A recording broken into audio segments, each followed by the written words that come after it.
Yep, fresh cut, looking fresh. It's a little long in the back. I know that's what you were thinking. But I've had a lot of time to think the past few days for a few reasons. One, because I just am finishing up a 3-hour drive from Orlando to Sarasota, where I was filming a podcast for a man who owns a $600 million business that helps manufacture those black and yellow bins that you find at Home Depot. Lots of time to think, lots of time to learn things. And there's a few conversations and takeaways that I've been processing over the last 100 hours that I think are important for being anything, really. A few of the main caveats and kind of pieces we're going to take away from here is like being a YouTuber, so being a creator, being a parent, being a businessman, being an entrepreneur, and success. What does success look like? And basically it all sums up to like, why are you doing the things you're doing? What is the goal? Because your goal might actually not be your goal. Maybe it's a goal imposed on you by someone else, by external circumstances, by things that you think you want. Like you actually think you want those things, but if you were to really put yourself in the shoes of having that thing, you'd realize you don't want it. Also, shout outs to Dinosaur World. I really feel like I should go there. But anyways, I digress. I'm gonna start off with an interesting moment. My wife called me 2 days ago. We were talking because we were separated for the night because I'm in Sarasota, and she asked me, she's like, what are you scared of? I haven't been asked that in a while. One of the things I'm going to share with you, one of those things was that I get to be 60, 70, and I feel like I haven't accomplished anything. I haven't done anything important with my life. That my kids are going to specifically look at granddad. What did granddaddy do? My grandkids are going to like, what did granddaddy do? And they're going to be like, he didn't do anything. He just worked and then he retired. I don't want to do that. I want to do big stuff. I want to be remembered. Which I think is something a lot of people probably experience, probably feel. I would assume so. And that's one of the reasons I like documenting things. That's why I'm even doing something like this. It's like I want to document and capture moments that I want to remember, because our brains don't remember things. I remember a little caveat, what is it? When you go on a tangent, a little tangent here is I remember it's 2015. I'm doing the Disney College program with my brother and his wife, but she was his girlfriend at the time. And he kept like teasing me for filming all these videos. I was filming all these videos, trying to make these like recap videos at the end of the month, at the end of the semester. And my brother kind of was like, you're different. We're different. I remember things so much clearer because I don't try and put up a camera in the moment. I want to just live in it. And you like to put a camera up, and I think what that does is dulls your memory. And I basically don't remember how I responded outside of just being like, okay, we'll see about that. Fast forward a year and a half, in 2017, 2016, we are sitting down and watching the recap video that I had put together after the whole thing. And he looks at me, he's like, I'm so glad you filmed those videos. Because now, like, basically, what the most important thing about videos is you can capture moments that you forget about. You're gonna forget. That's why people journal. Anyways, that's just a small little tangent here. So that's why I film these things, is I want to be remembered. I want to create opportunities for me to remember and for other people. I want to put something out there that lasts beyond me. And my wife was like, why is that important to you? And what we kind of boiled down to, she kind of even said, she's like, think about this. being a present dad is so much more important than capturing a few funny videos and spending all your time making sure you really grind it out and accomplish something big just so your kids can remember you and be proud of you. How about we just be, and this is me talking now, I was like, how about we be present parents throughout their lives, and they're gonna say, I love my dad so much because he's always been there for me. I love my dad so much because he put me above everything else in his life. And I was like, bruh. And what kind of nailed this home, I'm just gonna make sure I'm recording. We're still going. What nailed this home for me was I overheard the client taught, like, this man owns huge business, responsible, literally drives a Rolls Royce. It was just funny, not to say anything about any sort of relationship, but his kids and his ex-wife and her, I guess her new husband, were flying in to come spend time with him during the week. And he's talking to them, and I'm just sitting next to him, and he's FaceTiming his family. I don't see them. I don't see anything. I don't know anything else, but his kids are like teenagers. And he says, hey, where's my son at? His son comes on, hey. He's like, hey, bud, did you like that ride I sent out to you? Did you like your ride to the airport? I'm guessing he probably might have spent some money to make sure the ride was a really cool ride. Was it a Rolls Royce? Was it because he drives a Rolls Royce? So I'm like, well, did he have a Rolls Royce pick them up? They're flying relatively a private plane because they went to a smaller airport that wasn't commercial, and they were just like, so anyways, I could tell they were flying private. He's like, did you enjoy, you know when dads get that dad face?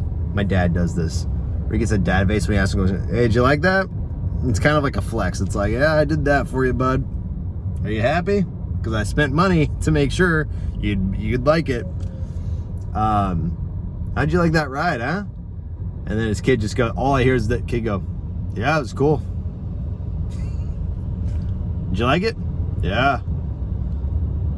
It's like, this man has so much money, and his teenager is still being a teenager. No matter who you are, your teenager is going to respond to whatever you give them as, sweet, cool. You can make all the money in the world to really try and impress your kids, and they're still gonna be like, yeah, it's awesome, Dad. Cool.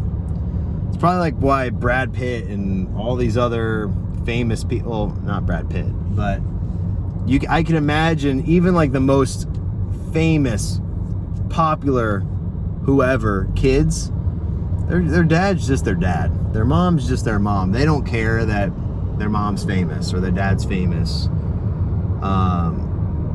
They're just like, oh, that's just my dad, that's just my mom, you know? Like, so that kind of hit me in the head. I was like, what am I doing?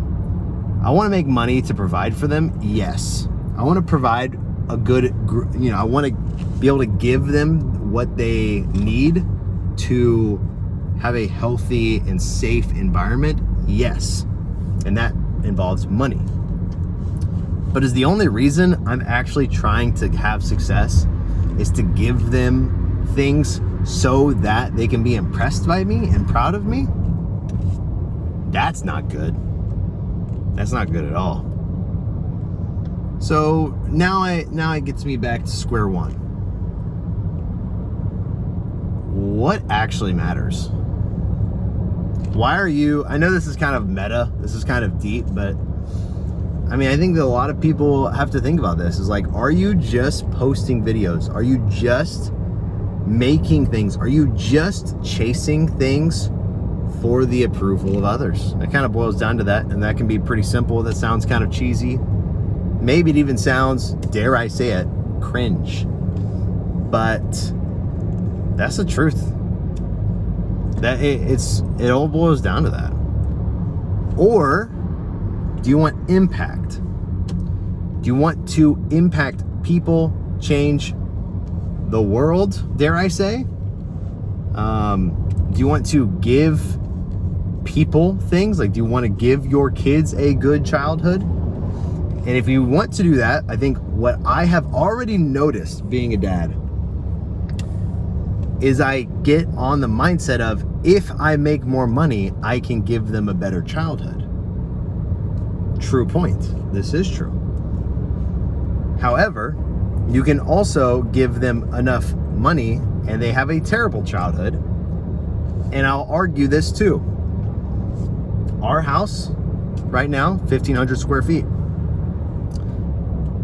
What does my son think about that? He has no clue. The house is so huge compared to him. He probably thinks it's huge. I remember going back to the house I grew up in as a little baby kiddo. I remember the house I had. It was in Panama City. I drove by. I remember that house as a kid. I remember being in it. And I remember thinking it was ginormous. And when I went back to go see it, I drove by it. I parked in front of it. I went inside. No, I'm just kidding. I didn't do that. But I went there and I just looked at it and I was like, dang, this house is a pretty modest size home. You know, it's pretty normal size. It's nothing special. And yet I remember it so big. I remember it being huge. And I think that there's a lesson there of kids are small, so the world is bigger to them. Kids' lifespan is small, so the future is bigger to them. Their perspective is so much smaller and thus are impressed with easier things. Their standard of excellence and you know, possibilities is so low. And I think it's designed in a way to let us parents sometimes even give the bare minimum, but they're so grateful for that experience. I think even half the things that I remember fondly are the things that were a little bit more like, I remember living in a really tiny condo with my family for a little bit, and I thought that was fun. I didn't think anything of it. I thought it was fun. I remember it fondly. I remember that house. I remember just going to the pool in the neighborhood with my dad. And it was a small pool, but I remember going. And I loved it, you know? Small things. Small people enjoy small things. Not to say that fat people enjoy big things, you know? Like, that's not what I'm saying. But the small people in your life don't need much. And so that's something I'm learning. Had to check to make sure I'm still going. And which leads me to the understanding of like when it comes to being a creator. And I was thinking about this because I just, you know, right now in my life, in the world, Ryan Trahan is doing his 50 States, 50 Days series. And hearing him in an interview where the whole point is not to get 100 million views and become famous and beat Mr. Beast in subscribers. It's not his goal. His goal, one, obviously, is to raise money for a awesome organization, and they're crushing it, and that's incredible. But I was just thinking about it, as like, it takes a lot of work to do what he does, and he's been very intentional and very specific with what he does. And I noticed something about that. I was like, there's got to be a bigger reason. And to hear him say that he wants to give to the YouTube viewers, a gift to the YouTube community, he wants to create a moment. That is crazy. That's amazing. Like, that stood out to me because that says like, he's not trying to make a moment. He's trying to give a moment to people. He wanted them to have this sort of moment in culture for people to enjoy. That is huge. That is incredible. And it just has me thinking of like, am I trying to just make videos to make views, to get views so I can make enough money to do it full time? Honestly, yes, I would like that. because I want to go full time. These are kind of bigger questions, but I think if you try and answer big questions while you're small, it makes it easier to answer those big questions later. Because when you get bigger, it becomes more difficult to answer big questions. Because then you gotta uproot things. It is so much easier to build from a small place than to uproot something big. It's just what I've seen. Like, it's actually so crazy. But yeah, I think, why are you doing it? So like for me, I'm like, the more I have people watching my videos, I hear people making comments like, I just watched your whole video with my whole family and we loved it. Thank you so much for the encouraging the wholesome video. I'm like, bro, that is the purpose, is not to get views and to become the most popular Disney YouTuber. The purpose is, in my opinion, Disney content isn't safe anymore for families. People, at least a huge portion of humanity, feels like people are using children's content, not even children, but family content, to impose an agenda. And so thus, when agendas are imposed, that content's no longer safe. I think. That's my thought. And so, what if I can provide that safe space for families? Just provide a safe, family-friendly viewing environment where people get to laugh at me and laugh with each other. I don't know. That's really cool. So that's something on my mind. Something I've been thinking about. And I think there's more, but I think we're going to leave it at that for today. Bye. I love you guys.